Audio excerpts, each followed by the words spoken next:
যারা ক্ষমা করে এরা অনেক ভালো থাকে ভাই, জানেন? আপনি ক্ষমা করে দিলে আপনি শান্তিতে থাকবেন। আপনি যদি আপনার ব্যাড এক্সপেরিয়েন্স, তিক্ত অভিজ্ঞতা, কে আপনারে গালি দিছিল, কষ্ট দিছিল, সবসময় এগুলো বয়ে বেড়ান, it will burn your self inside. এগুলো আপনার ভিতরে জ্বালায় পোড়ায় ছারখার করে দিবে। আর যদি ভুলে যান, জায়গায় মাফ করে দেন, তাহলে শোধবোধ সব শেষ। আমি আছি শান্তিতে, ঠিক কি না? আমরা শান্তি চাই কি চাই না? আমরা অতীতের এই কষ্ট বুকে নিয়ে আর চলতে চাই? সমাধান একটাই, ক্ষমা করে দেন।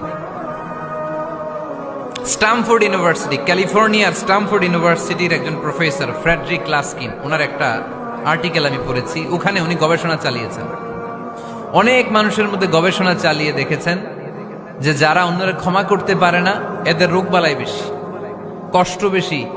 আর যারা সহজে ক্ষমা করে দেয়, এরা সবসময় শান্তিতে থাকে।